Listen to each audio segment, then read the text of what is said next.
He had 4,000 trucks, 300 employees, and 11 minutes before his next meeting tang, but nothing could have prepared him for what he was about to hear in a school cafeteria. "Can you come in?"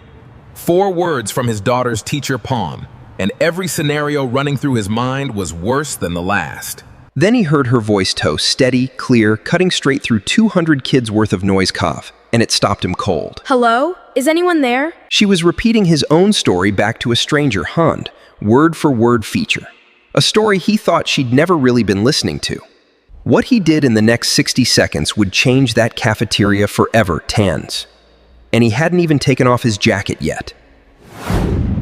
Marcus Bennett had exactly 11 minutes before his next board call, and he was spending every single one of them standing in a school hallway that smelled like tater tots and floor wax, trying to decide if what he had just heard was real. If you have ever built something from nothing, a company, a family, a life, and then watched it almost crumble over a sentence a child said to another child, then stay with me, because this story is about to show you exactly why. Before we go any further, if stories about fathers who refuse to give up on their kids move you, hit that like button right now and subscribe, because what happens in the next 40 minutes will stay with you long after the video ends. Marcus had not planned on visiting Lincoln Elementary that Tuesday. He was the founder and CEO of Bennett Dynamics, a logistics and supply chain company that had grown from a single leased truck in Atlanta to a fleet of 4,000 vehicles across 19 states. His calendar was managed in 15-minute blocks by 2 assistants who treated his time like a scarce natural resource, and yet here he was, badge clipped crookedly to his tailored charcoal suit, walking through metal detectors meant for backpacks and lunchboxes, because his daughter's teacher had called that morning with 4 words that stopped him cold. "Can you come in?" Nobody says those words casually. Not about an 8-year-old. Not about Zoe. Zoe Bennett was the reason Marcus got out of bed every single day since her mother passed 3 years earlier. Marcus remembered the hospital room, the machines, the way his wife Renee had gripped his hand and made him promise that Zoe would never, ever doubt that she was loved completely by both of her parents, even if one of them was only there in memory. Marcus had kept that promise the only way he knew how, fiercely, imperfectly, and with a checkbook that could buy almost anything, except the one thing Zoe actually needed, which was simply him, present, unhurried, listening. He had gotten better at that. Therapy helped. A very patient executive coach helped.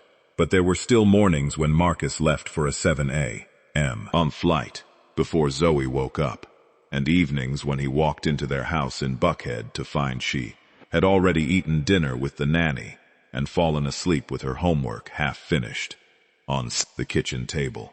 Success had a price, and Marcus paid it in missed bedtime stories and rescheduled father-daughter days, always promising himself that next quarter would be different. Next quarter he would slow down. That Tuesday, next quarter, arrived early.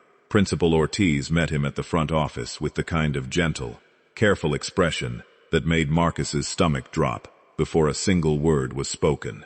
"She's fine," Principal Ortiz said quickly, reading his face. "Physically, she's fine. But there was an incident at lunch, and I think it's important you hear about it. Actually, I think it's important you hear it, not just hear about it." That was an unusual thing to say, and Marcus followed the principal down a corridor lined with construction paper turkeys and multiplication tables, his dress shoes clicking against linoleum that hadn't been replaced since before he was born. The cafeteria noise reached them before they turned the corner, that particular roar of 200 children eating and shouting and existing all at once. And Principal Ortiz slowed near the double doors, holding up a hand. "Just listen for a second," she said quietly, "before you go in." Marcus stood at the crack in the door and listened. And what he heard rearranged something in his chest. It wasn't Zoe crying. It wasn't Zoe being teased, which was the scenario Marcus's mind had already sprinted toward and prepared to go to war over. Instead, he heard his daughter's voice, steady and clear over the cafeteria din, saying something that made the hallway around him go very quiet in his own ears. "You don't have to be embarrassed," Zoe was saying.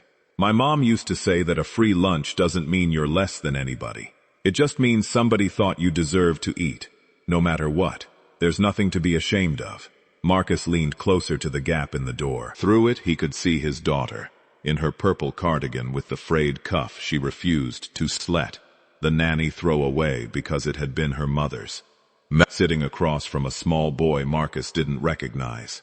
Thin, dark-haired, wearing a jacket 2 sizes too big, staring down at a tray of cafeteria pizza like it might disappear if he looked away. Around them, a cluster of other kids had gone quiet too, watching.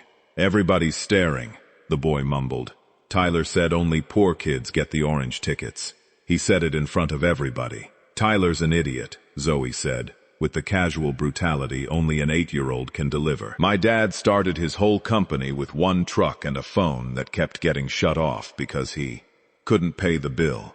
He told me that. He said there were nights he ate cereal for dinner because that's all there was. And now he owns 4,000 trucks.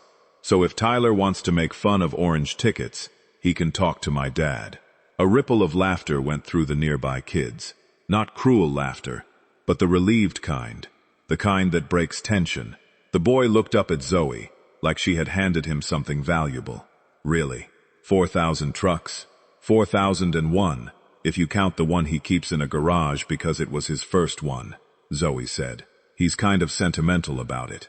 Don't tell him I told you that. Marcus stood frozen in the hallway, one hand braced against the door frame, and felt something crack open in his chest that had nothing to do with anger, and everything to do with a feeling he didn't have an easy word for. Pride, yes, but also grief, because the story Zoe was telling, the cereal, the shut-off phone, the single truck, those were stories Marcus had told her exactly twice. Both times late at night. Both times thinking she was too young to really absorb them. Both times thinking he was just filling silence before bed. He had no idea she had kept every word. He had no idea she was carrying his history around in her like a torch, ready to light up a room the moment somebody needed it. Principal Ortiz touched his elbow gently. That's the 3rd time this month she's done something like this, she said. There's a boy named Adrian, the one at the table with her, whose family lost their apartment in the spring. He's on the free and reduced lunch program now. Some of the kids have been giving him a hard time about the orange lunch tickets, saying things they've clearly picked up from their parents at home about who deserves what. Zoe found out and started sitting with him every day. She started telling other kids not to mess with him. When one of the boys wouldn't stop, she stood up on the bench and gave a whole speech about her father. Principal Ortiz smiled, a little helplessly. I called you in because I thought you should know your daughter is doing something in this cafeteria that most adults I know can't manage to do in a boardroom. Marcus didn't trust his voice for a moment, so he just nodded, and Principal Ortiz, sensing he needed the moment, quietly stepped back and let him watch through the gap in the door a little longer. He thought about his own childhood then, the real one, not the polished version he sometimes gave in magazine profiles. He thought about the 2-bedroom apartment in East Point that he had shared with his mother and his younger brother, about the months his mother worked doubles at the hospital laundry just to keep the lights on, about the free lunch tickets that were, in fact, a specific color at his school too, a pale blue, not orange, but the shame felt exactly the same regardless of the color, a hot flush across an 8-year-old's face when the lunch lady called out, "Reduced," in front of the whole line. Marcus remembered a boy named Darnell who used to mock him for it, until one day a teacher, a woman named Mrs. Faulkner, pulled Marcus aside and told him something he had never forgotten. The tickets don't tell you who you are. They tell you what you're dealing with right now. Those are 2 very different things, and don't you ever confuse them. He had confused them anyway, for years. He had carried that shame like a second backpack all the way through high school, through community college while working nights at a warehouse, through the terrifying first 18 months of Bennett Dynamics when he genuinely didn't know if he'd be able to make payroll. It wasn't until he was 31 years old, signing the lease on his first real office space, that he finally let himself believe Mrs. Faulkner had been right all along.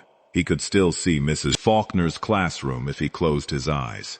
The construction paper alphabet stretched above, the chalkboard, the smell of pencil shavings, the particular squeak of the radiator that never quite worked right in winter. He remembered the day she'd kept him after class, not because he'd done anything wrong, but because she'd noticed him flinch when the lunch monitor called his ticket color across the cafeteria that morning. She hadn't lectured him. She'd simply pulled a chair up next to his desk, sat down like they were equals, and asked him what he wanted to be when he grew up. Marcus, 10 years old and half convinced the question was a trap, had mumbled something about maybe fixing cars, like his uncle. Mrs. Faulkner had nodded seriously, like fixing cars was the most reasonable ambition in the world, and then she'd told him the thing about the tickets, the thing he would carry for the rest of his life, without ever telling her how much it mattered. Because by the time he was old enough to go back and thank her properly, the school had closed, and nobody could tell him where she'd gone. He thought about that unfinished gratitude often. It was, if he was honest with himself, one of the quiet engines behind everything he'd built. Not fame, not even wealth exactly, but a persistent, low hum of wanting to become the kind of adult who showed up the way Mrs. Faulkner had shown up for him, in the moment it actually mattered, without being asked, and without needing credit for it afterward. And now his daughter, his 8-year-old daughter in a hand-me-down purple cardigan, had somehow arrived at that same truth, without needing 31 years and a warehouse job to get there. She had gotten there through empathy alone, through listening to her father's stories, and deciding, on her own, what they meant. Marcus finally pushed open the cafeteria door. The noise hit him first, then the smell, then 200 pairs of 8- and 9-year-old eyes swiveling toward the tall man in the expensive suit, standing in the doorway like he'd staying, way to somewhere important. For a second, nobody moved. Then Zoe spotted him, and her whole face opened up into the kind of smile that had nothing guarded in it at all. "Dad?" She was already sliding off the bench. "What are you doing here? Is something wrong?" "No, baby, nothing's wrong." Marcus crossed the cafeteria in long strides, aware of every eye on him, not caring about a single one. He crouched down in front of the table so he was at eye level with both kids. "Your teacher asked me to come in. I think she wanted me to see something." He looked at the boy in the oversized jacket. "You must be Adrian." Adrian nodded, wide-eyed, clearly trying to figure out if he was in trouble. "I'm Marcus, Zoe's dad." He extended his hand, the same way he'd shake hands with a fellow CEO or a senator, no difference in the gesture at all, and watched Adrian's face flush with surprise as he shook it. "I hear my daughter's been telling people my life story without my permission. She said you had a truck that kept breaking down," Adrian offered. "She's not wrong. That truck broke down more than it ran, honestly." Marcus glanced at Zoe, who was watching him with the particular alertness of a kid trying to gauge whether her father was actually upset. He softened his voice. "You did good, Zoe. You did really good." Relief washed over her face. "I didn't mean to use your story like that. Adrian looked really sad. "And I remembered what you told me, about how it doesn't matter where you start. It matters where you're going," Marcus finished. And something passed between them. A private shorthand built from 100 late-night conversations Marcus had assumed were background noise to her, not building blocks. "I'm not upset. I could never be upset about that." By now, a small crowd had gathered, kids who recognized, with the particular radar children have for adult drama, that something significant was happening.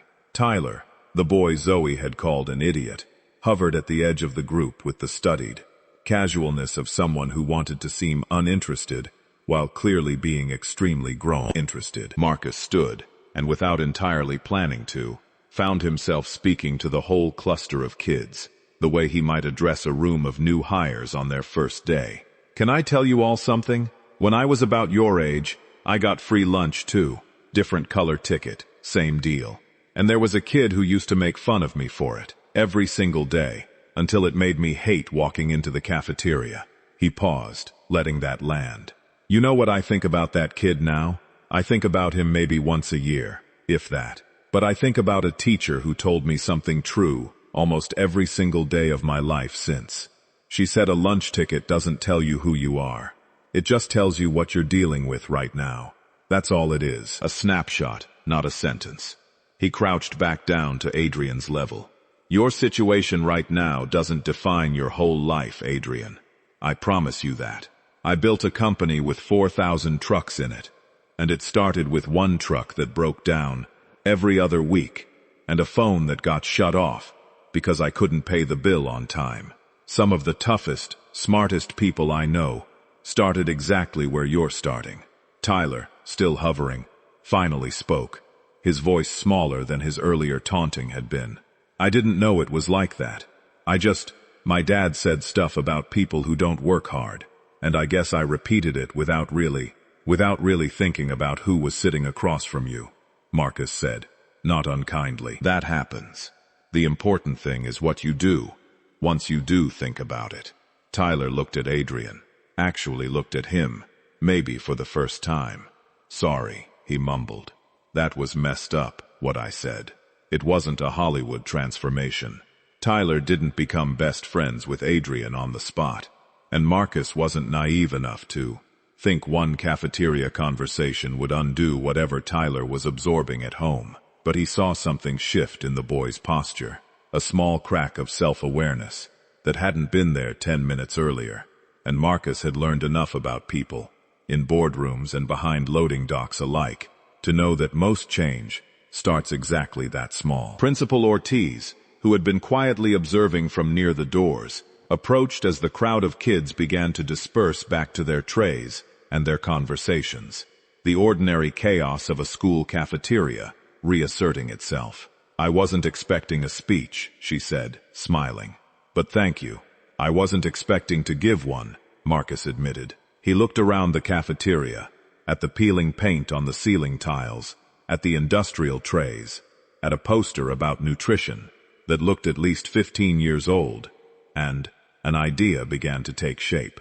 The kind of idea that in his professional life he would have workshopped for weeks before acting on, but that here, in this moment, felt obvious and urgent. Can I ask you something? How many kids at Lincoln are on free or reduced lunch? About 40%, Principal Ortiz said. It's gone up the last 2 years. A lot of families in this district have had a hard time. And the lunch program itself, is it fully funded, or are you patching it together?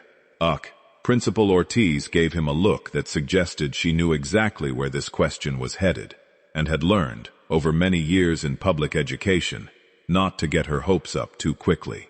We patch it together. We rely on grants, some community donations. There are 2 months a year where I genuinely don't know if we will make it to the end without cutting something. Marcus nodded slowly, already running numbers in his head, the same instinct that had once told him whether a shipping contract made sense, now telling him something entirely different. That this was a problem he could actually solve, immediately, without a committee or a quarterly review. I'd like to set up a meeting. This week, if possible. I want to talk about fully funding the lunch program here. Not just this year, but with an endowment structure, so it's not year-to-year anxiety for you. And I want to look at what else the school needs. Ceiling tiles, textbooks, whatever the list is. Principal Ortiz's composed expression finally slipped, just for a second, into something rawer. Mr. Bennett, you don't have to do that because your daughter had a good day at lunch. I'm not doing it because of one good day, Marcus said. I'm doing it because a teacher once told an 8-year-old that a lunch ticket doesn't define him. And 40 years later, that same idea walked out of my daughter's mouth and changed a whole cafeteria's afternoon. I think that's worth investing in. Don't you? That was how it started. Not with a press release or a strategic communications plan, but with an unplanned Tuesday visit and a conversation Marcus was never supposed to overhear. Within 6 weeks, the Bennett Family Foundation had established a permanent endowment for Lincoln Elementary's meal program, structured so no child would ever again receive a colored ticket that marked them as different from their neighbor at the lunch table. Every student would simply eat. No distinctions, no visible markers. The shame engineered out of the system entirely. Marcus insisted on that detail specifically, remembering the hot flush of his own childhood, remembering that dignity often lives in small design choices nobody thinks to question until somebody who has lived through the alternative points it out. He didn't stop there. Word spread through the district, then through the city, and within a year Marcus had partnered with 4 other elementary schools in similar neighborhoods, funding meal programs and infrastructure repairs with the same quiet insistence that the story never become about him. He turned down 2 television interview requests. He agreed to exactly 1, and only because Principal Ortiz asked him to, arguing that other districts needed to see it was possible, that a company built on trucks and warehouses could also build something that mattered in a cafeteria. Not everyone welcomed the change quietly. At a school board meeting in early spring, a small but vocal group of parents raised objections to the new no-ticket meal system, arguing, in careful, sanitized language, that removing the visible distinction between paying and non-paying students was unnecessary, and that families who worked hard to pay full price deserved some form of recognition for it. Marcus sat in the 3rd row that evening. Having promised Principal Ortiz he would attend but stay quiet unless asked to speak, and listened to a man in a golf polo explain, at length, why he believed the old system had simply been about accountability. When the board finally turned to him, Marcus stood slowly, buttoning his jacket out of old habit, the same motion he used before walking into any negotiation that mattered. "I understand the instinct to want recognition for what you've worked hard for," he said, keeping his voice even. "I've spent 20 years building a company, and I understand wanting people to see that work. But there's a difference between recognizing an adult's hard work and marking an 8-year-old as different from his classmates for something he had no control over. Nobody in this room chose the family they were born into. Adrian didn't choose to lose his apartment. I didn't choose the year my mother worked doubles at a hospital laundry to keep our lights on. The kids who get the colored ticket aren't being rewarded or accountable for anything. They're just hungry. Exactly like every other kid in that cafeteria. I'm not asking anyone to stop being proud of what they've earned. I'm asking that we stop making children carry the weight of an economic conversation that belongs, if it belongs anywhere, to the adults in this room." The room was quiet for a long moment. The man in the golf polo didn't have a response ready. The board voted, 3 weeks later, to make the universal meal program permanent, district-wide, not just at Lincoln, and Marcus never learned whether his words had changed a single mind that night, though Principal Ortiz told him afterward that 2 other parents had approached her in the parking lot, unprompted, to say they'd never thought about it that way before. Adrian's family found stable housing that winter, helped along by a housing assistance fund. Marcus quietly folded into the foundations, Un's work, without ever mentioning it publicly. Adrian and Zoe stayed close through the rest of elementary school, an unlikely friendship, forged over a shared understanding that neither of them had asked for, and both of them had grown from. Tyler, for his part, ended up joining a peer mentorship program the school started the following year, the kind of small redemption arc that doesn't make headlines but matters enormously to the people living inside it. And Marcus changed too, in ways that had nothing to do with money. He started leaving the office by 5 on Tuesdays and Thursdays, no exceptions. No emergency calls unless the building was literally on fire. He started making it to more of Zoe's cafeteria lunches than her cafeteria lunches probably wanted him at, if he was honest, though Zoe never once complained. He started telling her more stories, not fewer, because he had learned, watching her stand on that bench and defend a boy she barely knew, that the stories were never just filling silence. They were the blueprint she was building her whole character from, one late-night conversation at a time. Months later, at a foundation gala Marcus reluctantly agreed to host, a reporter asked him what had inspired the sudden, citywide investment in school meal programs. Marcus thought about the question for a long moment, the ballroom noise fading around him the same way the cafeteria noise had faded that Tuesday morning.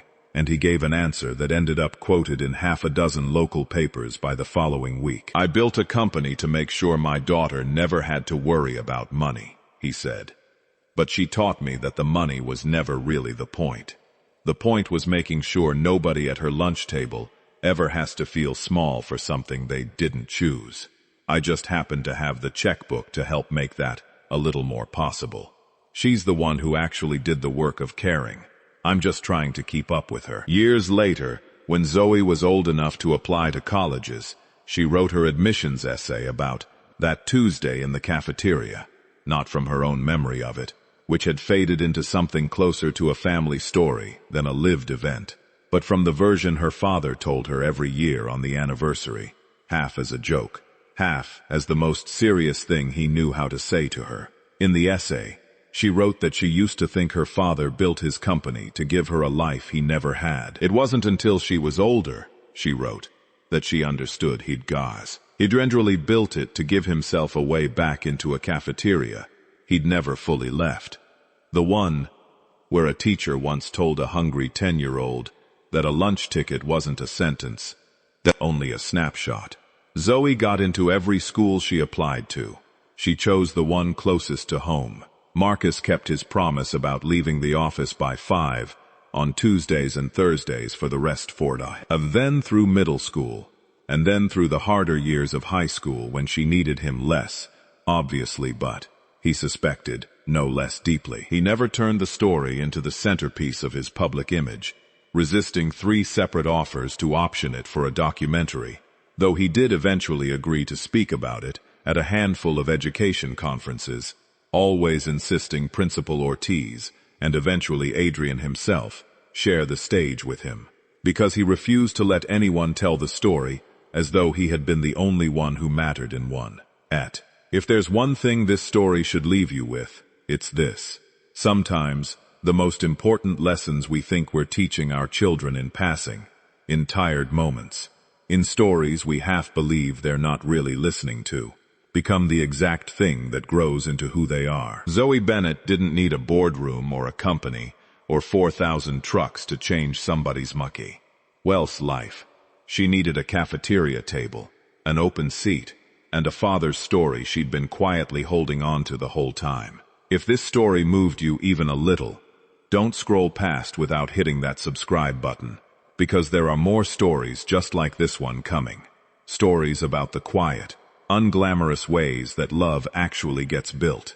One lunch table, one late-night conversation, one small act of dignity at a time. And if you know a Zoe in your own life, someone who noticed the kid nobody else noticed, do me a favor and tell them thank you, because the world runs on people exactly like her, far more than it runs on people like the rest of us give them credit for. Somewhere in Atlanta right now, there is still one battered old delivery truck sitting in a garage that nobody drives anymore.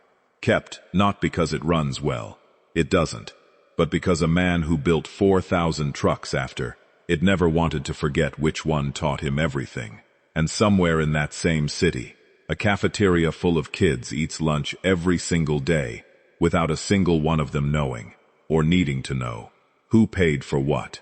That, in the end, is the whole story. Not the trucks, not the company. Just a father who listened to his daughter, and a daughter who listened to her father, and a table with room enough for one more. Thanks for watching all the way to the end. Take care of each other out there, and we'll see you in the next story.